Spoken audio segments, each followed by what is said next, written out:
series. And the reason why I'm doing this is because a lot of people have sent me messages, asking different questions, about me. Some have been fans for years and some are new. And so I decided to do a video. Now, once this video is done broadcasting live, I'm going to make it unavailable, and it's only going to be available at the I Am Strong community in the forum there. So it will only be available there. It's a lot of other videos and things that I'm going to do that will only be available there as well. So it will probably be, later today or tomorrow, that it'll be unavailable at the other places. But so I didn't really have a plan of what I would talk about. I figured I would just go in here and wing it, as I do in a lot of videos.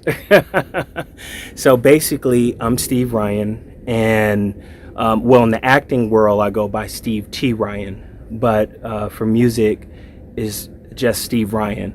And a little bit about me and my background. I grew up in Georgia, and now I'm between the East and West Coast a lot. I'm split between the two places. Sometimes I spend time on the West Coast, sometimes on the East Coast. I don't know why I set my life up that way, but that's just how it is, and I wouldn't change it. Starting off, I've always been, a writer and a singer. I've always done that. I mean, I'm sure you've heard it a million times. Oh, yeah, when I was a kid. But in my case, it really is true. Not saying that it's not true in other people's cases, but I would say I did them both at the same time. I mean, as soon as I could write, I was writing songs and poems, and or if I hear something on the radio, I would write to it. I just knew to do that. I don't know where that came from, but just as a kid, that's how I grew up. And I would do a lot of talent shows and things like that, to where either I'm playing the piano and singing, or I'm doing, spoken word, or some kind of, reading poetry, or open mic nights. I would just do those kind of things. I didn't really have it in my head like, oh, I want to grow up and be a singer, or oh, I want to grow up and be a writer. A lot of people who knew me growing up thought I would be like either an attorney or just a businessman, So, and with the right, when it comes to the singing and the writing and things like that, it was never like an intentions to. Oh, the wind is blowing out here. Whoa! Almost made the phone fall down. All right, here we go. I might have to take this off the stand here, if it blows again. I'm up on a rooftop right now, so it's a little bit windy. It didn't start off that way, but one second here. There we go. All right. Now it's solid, I hope. Where was I? What was I just now talking about? Oh, but yeah, I started off doing like talent shows and things like that. And then I just went from there, and I didn't really have it in my head like, hey, I want to, like, if I could imagine what I'm doing now and what I've done since I've been singer and writer and all that, I wouldn't have imagined it as a kid. I just did it because it just came from the heart, and I like inspiring people. It was always like something, I'm really good at picking up on people's energy, whether it's one person or a group of people, and I feed off of that energy in a way. I guess you call it empathic, but it's something that just, it drives me. So when I see someone else enjoying a song or someone else enjoying something, it makes me feel good. And I don't know why I'm wired that way. I don't really question it. I just live with it. So basically after that, my primary thing, after high school was mostly entrepreneur stuff. I'm really big on like business and investing and things like that. That was really how I got my start, like separate from the music. Now, when it came to the music end, I would write for people. I would write for different people, and that led to me doing a lot of ghostwriting. So a lot of things that are out there that I've done, my name isn't attached to it, not publicly at least.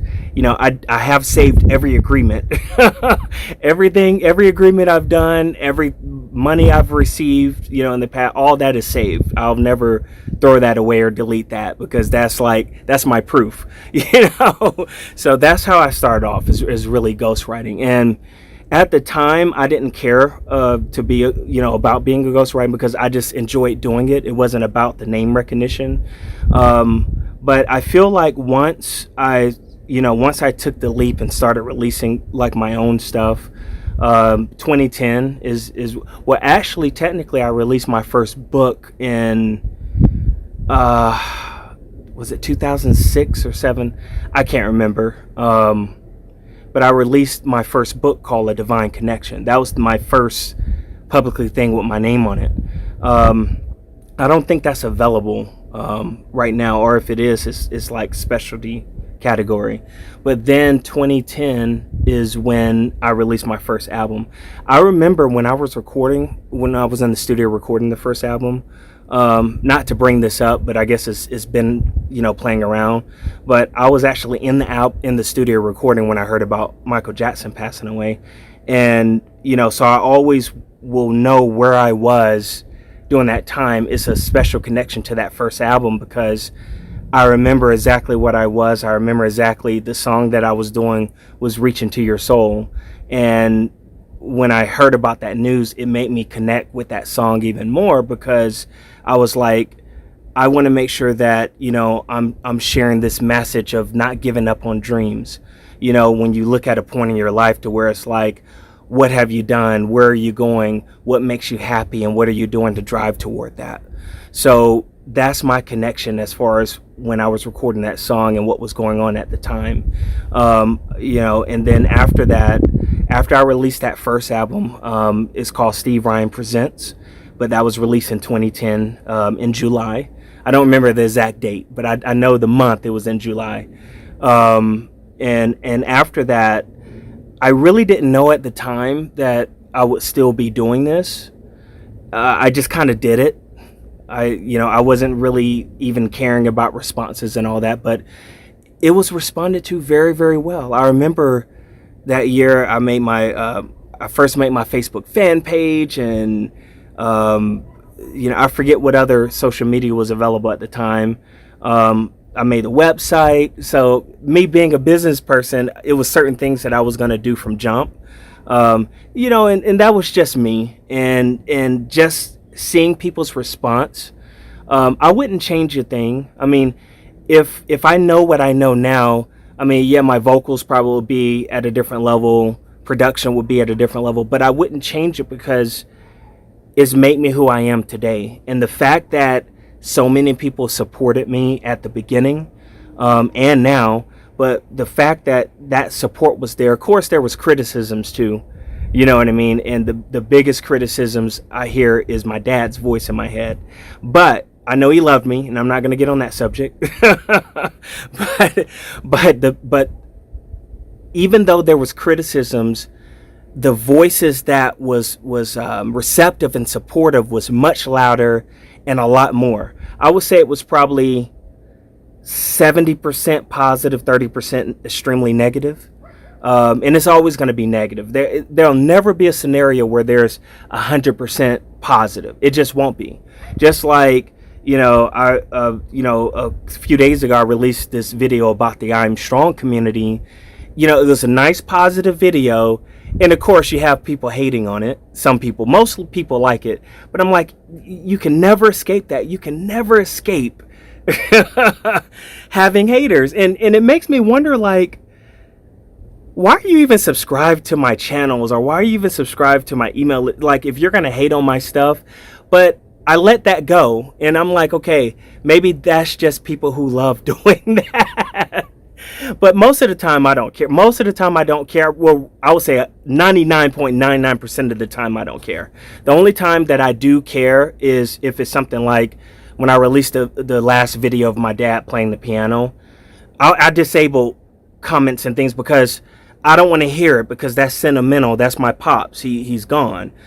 Stuff. But when it comes to anything else to do with me, I don't really care about people's opinion of it, because I know that it's touching people, and all the positive support and all the positive messages, all the positive feedback, people who support it, who buy my stuff, who stream my stuff, all those things really make me continue to be inspired to keep doing what I'm doing. So back to what I was talking about, this is all connected. When I first released that album in 2010, all that support that I received from it, it was amazing.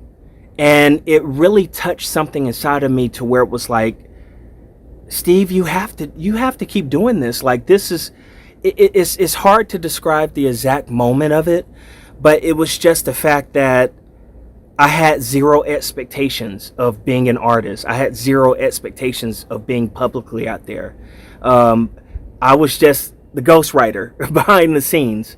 So when that happened, it really changed my perspective of things. It really opened up a door. I still continued to ghostwrite, but now I'm at a place now to where I don't want to ghostwrite anymore. Like, if I'm on a song, I'm participating in a song, I want my name attached to it. And the reason why is because, one, that's my brand, and two, it's like a way of showing the contribution to the world. You know, and when I write a song and it's not publicly acknowledged, but let's say the song do well, it's something inside of me that's like, I feel like my baby was released into the world, but nobody knows.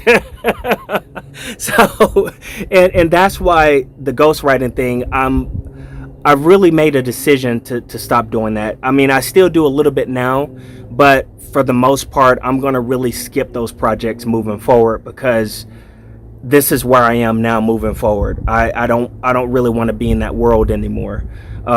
Everything needs to have, if I'm participating and I contributed, I want my name attached. And this just is more of a, this is where I'm at now. Nothing against ghostwriters. So anybody who's out there listening to this, if you're a ghostwriter, is nothing against that.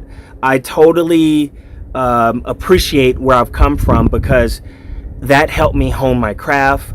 That helped me to be able to see what things, you know, were successful and what was not, even though my name wasn't attached to it.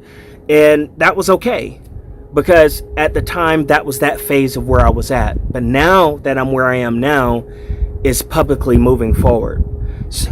So really, after that 2010 album, Steve Ryan Presents, I released something else called Intermission, and it was an EP. And wait, did I release that next? Yeah, I released the EP. I don't know if I released Boundless Moments or if I released Intermission, but one came before the other. I think Intermission first, but Intermission did really, really well as far as like sales on Amazon. It reached like bestseller category when it was released, and I was like, whoa! I could not believe the amount of support like that. Here I am, wasn't signed to a major label, and it's like, and my stuff is hitting some bestseller stuff. That was like one of the most amazing feelings ever in the world, because it's like, you have to understand, even though I'm a very confident person, there's still that little kid inside of me that says, now I hear the term for it, imposter syndrome. I'm hearing that term, now when I've talked to other people, like that's an actual real word, and that's something that a lot of artists and a lot of singers go through, no matter how big they are. But I almost felt like I could be better. I don't see what people see in me, etc., etc., etc. There was a part of me that have that, but then there's this other part of me that was like, yeah, okay, I'm pumped up. I'm ready to keep this thing going. So Intermission for me was like, that sealed the deal for me. That at that point, I knew I was going to be in this long term. That officially established me as a long-term artist.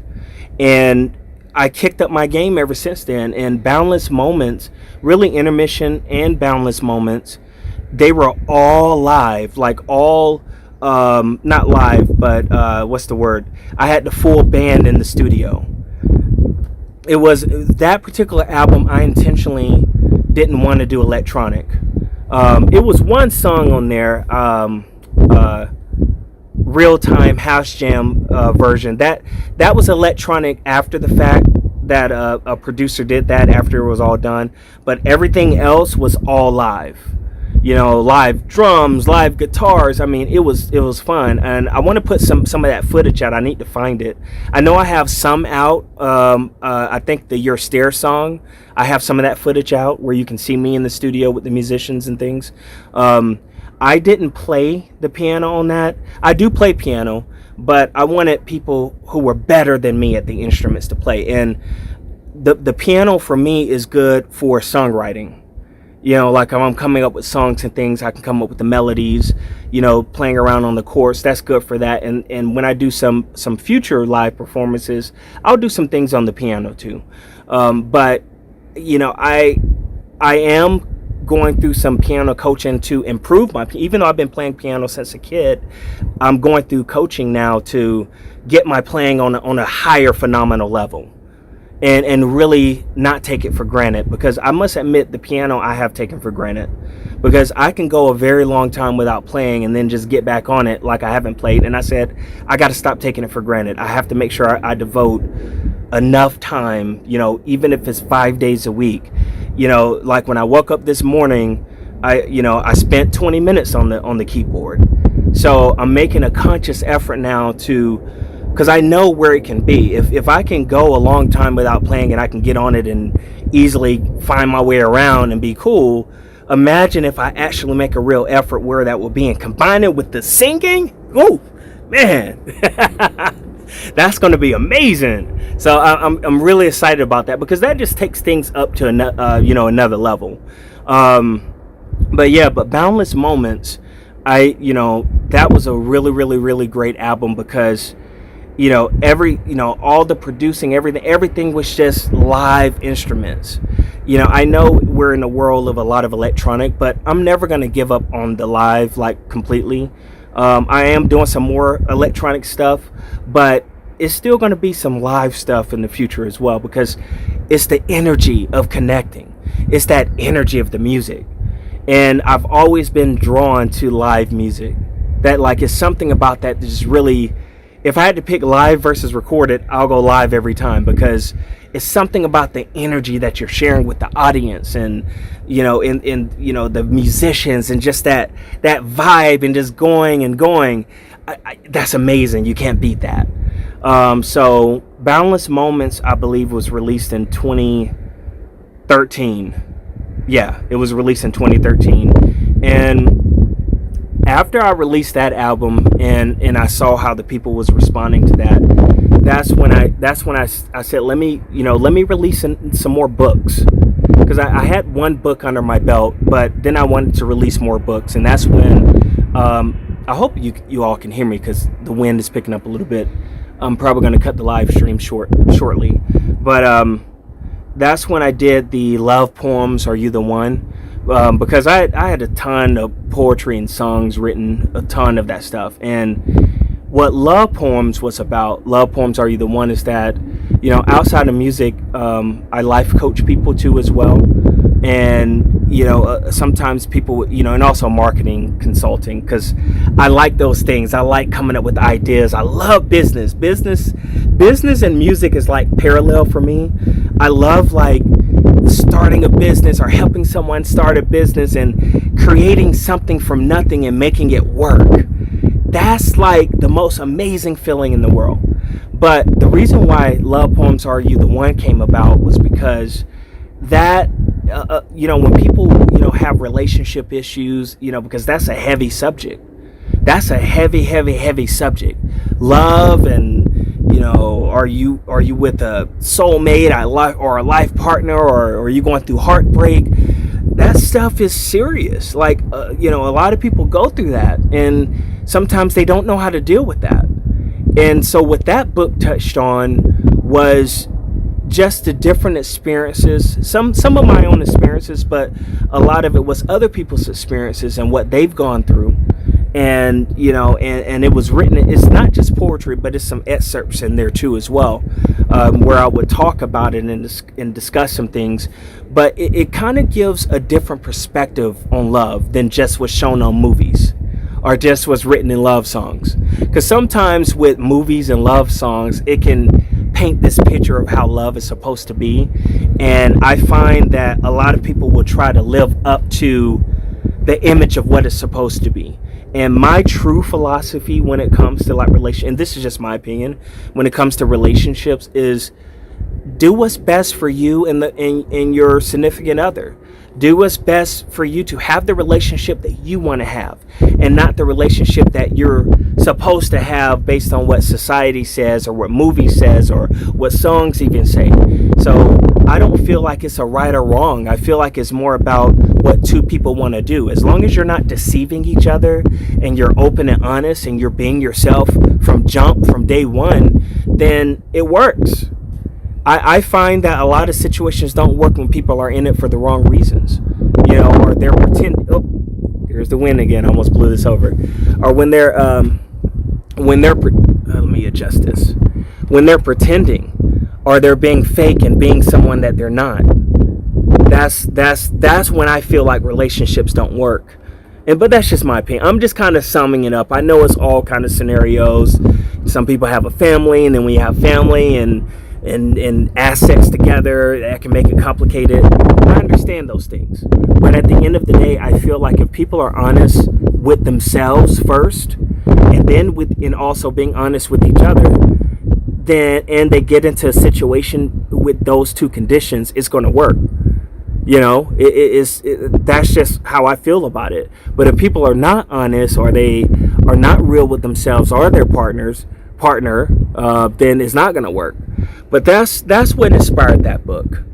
And then I did another book called Life Destiny, and that book talks a lot about the different struggles, getting through depression, getting through struggling, how to get to motivation, how to get to those things.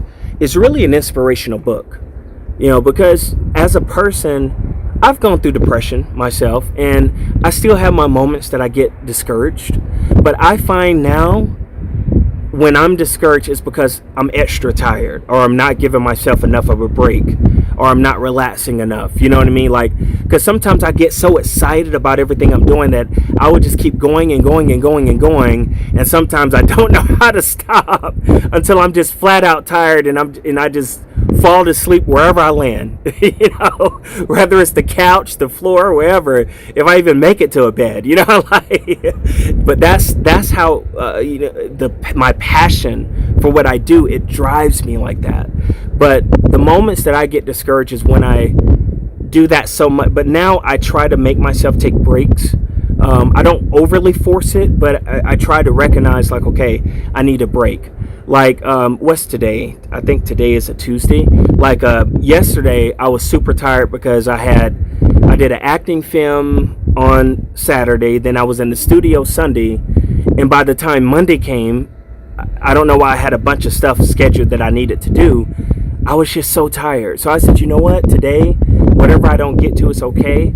I took some naps here and there. And I was like, you know what? It's okay for me to take a break. I just had a long weekend.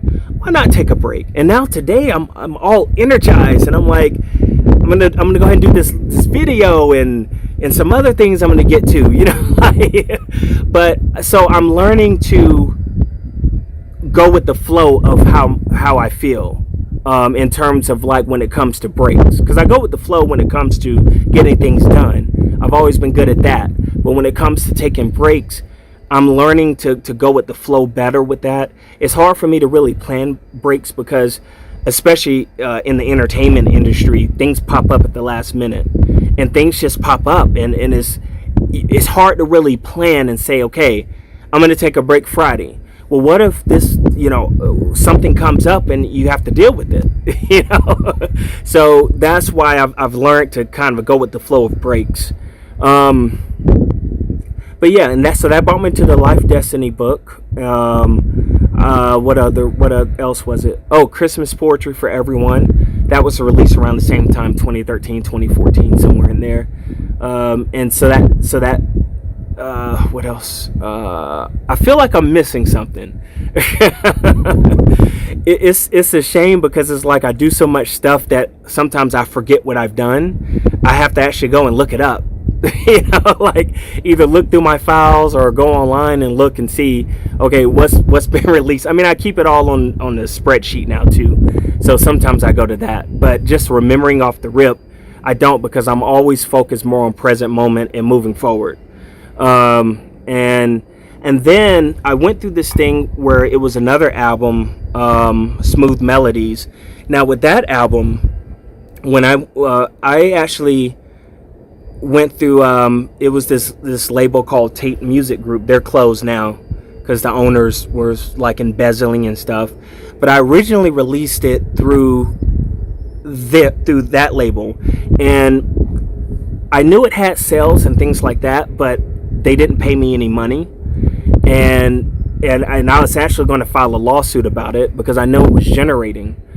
And when they end up going to, the feds or whoever came down on them for embezzling money and not paying the artists and things like that, that's when I did what I needed to do to make sure my rights, I had the rights on that album. And then I re-released it under my own publishing. So Steve Ryan Publishing, I released it under that. And that was the history behind Smooth Melodies. And I was like, when that happened, I was like, I can't believe this stuff happens to people. You read about it, you hear about it, you see it on TMZ and things like that, artists going through that kind of thing. And I was like, I can't believe that happened to me when it happened.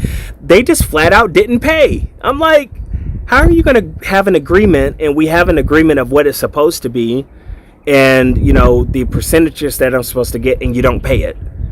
And so to me, I was like, that's just going to be part of my story, because the reason for that happening to me is for me to be a testimony for someone else. So I made sure I had the rights to that. I re-released it under, my own, and then some other stuff I did. The Love Book. The Love Book was translated to a Spanish version, and so it's Poemas de Amor, Saddest 2. So that's the Spanish version of the Love Poem book. And those books are also available on audio. This amazing spoken word artist and narrator, Ricardo Velez, he did the Spanish version of the book. It's out now. It's like on Spotify and other platforms. But the Spanish version of that book is out. And he did a good job on that. I really like what he did on that. And I did have the Love Poems book narrated, and then Life Destiny. I did most of the narration on Life Destiny myself. I did have a guy named Dave Wright narrate the English version of Love Poems, Are You the One? And I think a chapter or two of Life Destiny. But now it's some cool things that I have coming out spoken word wise. Like I want to do where it's like certain songs and elements and instrumentals on the back of the spoken word piece and mold that all in. That's going to be so exciting. I've already got some stuff recorded, but I don't know when I'm releasing it, and that's cool too. And let's see what else. Yeah, so that I mean, what came after that?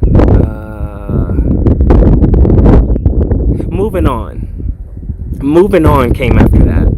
Now, Moving On, it's an electronic dance song, and with that song,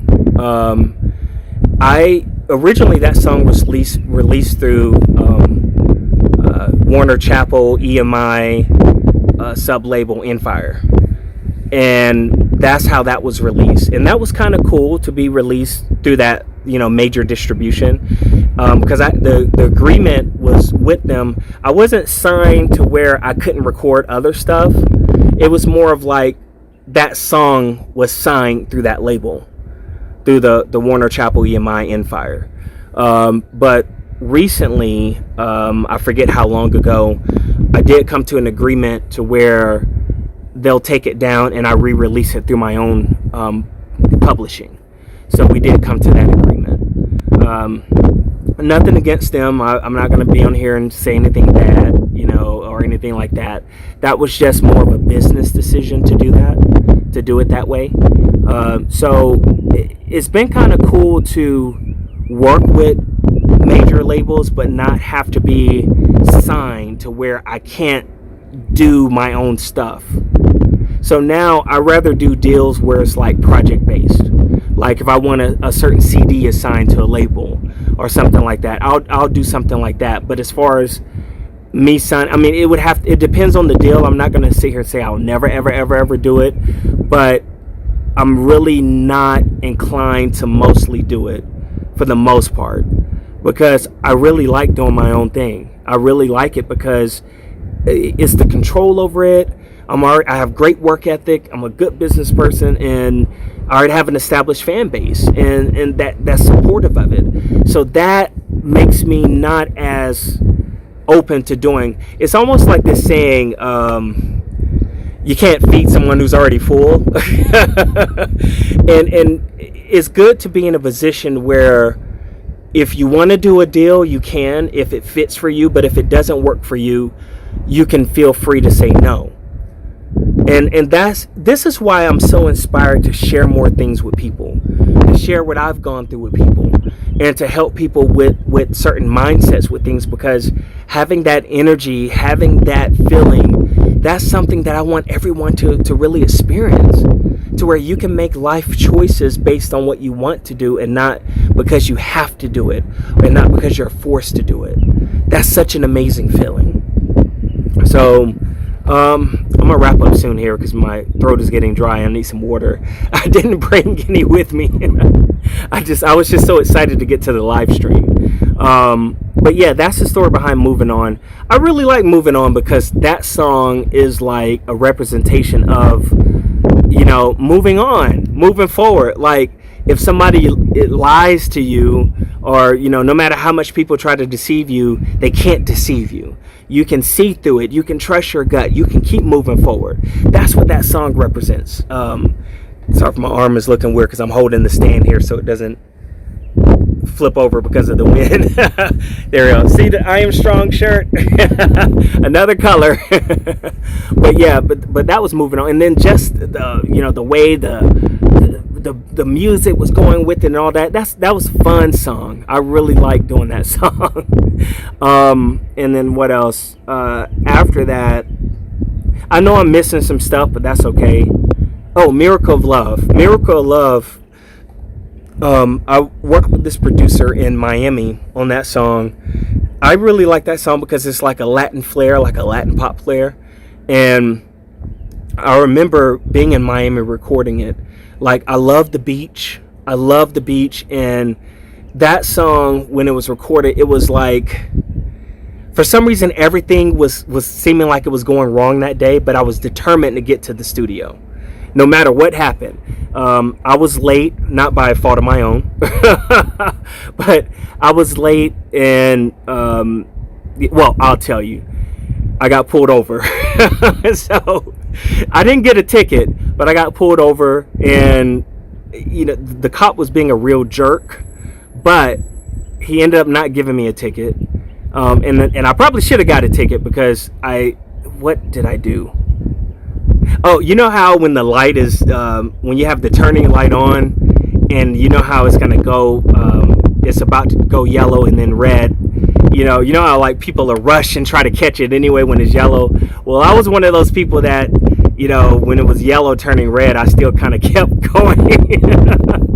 and I totally didn't see the police at the time. And he came behind me like, hey, you just ran a red light. I was like, well, technically it was yellow. and I can tell he didn't like that. He thought I was being like a smart, and I was like, I'm sorry, I was on the way to the studio when, I was paying attention, but I thought it was okay since it was yellow. And so he let me go with a warning, but he kept me there for so long. I was on that traffic stop probably for like a good 45 minutes or so. And that's what made me, I was so close to the studio too. I was literally like less than a mile away from the studio when I got pulled over, and I was like right there, and so that made me late. So I got in my zone on that song, and I went for it. So that was cool. And then of course, the latest song that's been released has been "Proud of Me," and of course, y'all know that's about my dad. And I really, really, really, really, really love that song. That is such a cool song. That song, I did have some co-writers on that song, Amy Cooney and Carrie Cole, and it was just an amazing song. It really is. And hopefully that song might have a possibility of getting Grammy nominated. I'm just gonna put it out there in the air. If it does, great. If it doesn't, hey, it's okay too. It's not the end of the world. It has been submitted for review for being on the Grammy ballot, so I'm excited about that. And we'll see what happens. If it makes it to the ballot. I'm really confident that it will. It's definitely make the first ballot, but then the second ballot, because the way the Recording Academy and Grammys work is you have like this first ballot that the public don't see, they don't know about, and what happens is the first ballot, it goes to this screening process, and then when a song makes it onto the first ballot, then all the Recording Academy voting members will vote on the songs in the first ballot, and then the songs that make the top 5 or how many ever of each category, those are the songs that are officially Grammy nominated, and then they go to that next ballot, which the Grammy winners come from that next ballot. So that's how that process works. And some people may not know, but there's 2 Grammys. There's one that's televised, but there's one that happens before the televised Grammys, and usually that'll be at the Microsoft Theater, and then the actual Grammys is across the street at the Staples Center. But the one that's at the Microsoft Center, you know how a lot of times you wonder, like, how did this person win a Grammy? I didn't see them on the Grammy show. That's because the Microsoft Center one isn't televised. It's not televised. It's just Recording Academy members and their invited guests only. And I actually enjoy the first Grammy presentation a little bit more than the second one, because the first one is it's not assigned seating. You just you have a ticket, you go in, and you can sit where you want, and it's a lot more intimate. Everybody's cool, they're talking amongst each other. It is a lot more laid back, and it's no commercials, it's not televised, so you don't have to really worry about did I say this on live TV or that. I mean, they still have it where people are called up and they talk, but it's just really cool. But the televised one, it's more structured. It's assigned seating. When the show is going on, you can't get up and go to the bathroom and things. You have to wait until the commercial break. So it's just more structure. But what I really, really, really like is the after party. The after party is like so much food. It's so much like any kind of food you can think of. They have like really great chefs that they bring in, Italian, American, I mean, all kind of food. Unlimited alcohol. I mean, it's a party. So, and it's really, I mean, if you're not on a diet, you're gonna have a great time. And then they have the last time I went, it was dancers dancing all up on the different platforms all around, like up in the air. It was so cool. Like, they had the production way together. Then singing going on, and it's just cool, and you're mingling. I mean, it's just really, really cool. And of course, you have other parties after the after party. So that's kind of cool too. I like that. But I will say my favorite part of the Grammys is the first show that's not televised and the after party. And then the actual Grammy itself, it's just more of like you're watching a concert. You know, unless you're nominated, of course you get up on stage, but you're pretty much watching a concert. That's really how that one is. And let's see what else. What else can I talk about here before I wrap this up? And then as far as acting, I am a little bit more active now in acting. Acting is kind of like a thing that I just kind of do it here and there. I like it. It's like music and business is first, along with motivational speaking, and then acting is next. Probably, I would say the reason why it's that way, I think, like, I'm not a screenwriter. I probably might experiment with that one day. I think, like, if I wrote my own character, it probably would be up there with the music. But when it comes to acting, you have to kind of be what the writing says. You're going to be the character that the writer wants you to be of the acting, and how the director want you to be. So it may not reflect who you are the same way an artist and songwriter. But with acting, you can bring your own flair to the character, but it still has to be within what they want. So that's probably why it's number 2 for me, behind music and business and stuff like that. I am part of the SAG. You know, I did join SAG. For a while there, I was just SAG eligible, but I didn't join because I wanted to still do some non-union, films and things and projects. But the reason why I've stopped doing those and I decided to join SAG at the time that I joined is because, number one, a lot of the non-unions aren't on IMDb. Like, if you look me up on IMDb, Steve T. Ryan, you'll see a few projects, but the majority of the stuff I've done is not listed on there because they're non-union. And most of the time, union projects are what's listed on IMDb, if it's SAG affiliated or something like that. The only proof I have of things I've done is when I've gotten footage back, or if it's playing somewhere or on somewhere, so now that's another business decision. I'm like, no more non-union stuff. Well, I can't now anyway because I'm SAG. And plus, it's cool to be able to join, because it can be a very hard thing to get into. Really, a lot of actors want to get into SAG and they can't because they don't have the credits, or they haven't booked the project for that. So for me, that also contributed to me joining it, because I said to myself, I've earned the right to be in SAG. Why not be in it? So, and I do have an agent. My agent is actually in Georgia, but she represents me across the country. So, and now I'm more open to projects now. It's just music still will be priority for me. But if the right acting project come along and I book it, I'll do it.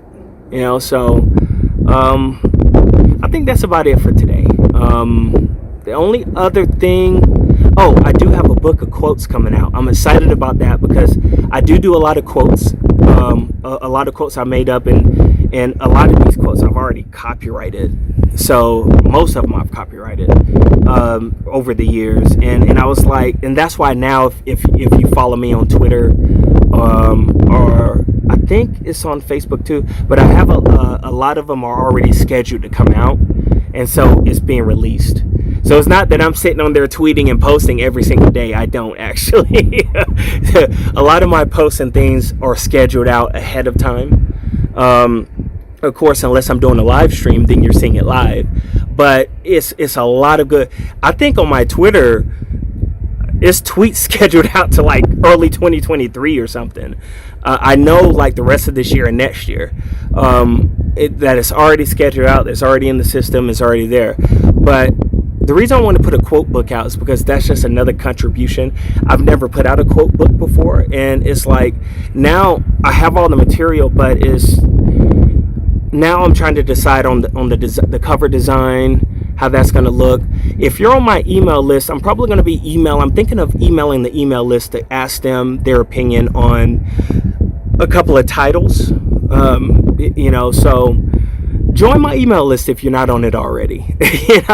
So, but as far as this video, if you're seeing this video, you're probably already on the email list, because after this live, I'm going to take it down when I get a chance and just have it in the I Am Strong community. If you haven't checked that out yet, check out I Am Strong Community. It's a great, nice place for positive networking and a positive community overall, and it's something I really enjoy. Can you hear my throat getting dry? So, all right, I'm gonna sign off now. Wow, it's been 45 minutes. Boy, I can go. I was thinking I was going to come on here and talk for 10 minutes, and this has turned into a 45-minute video. All right. All right.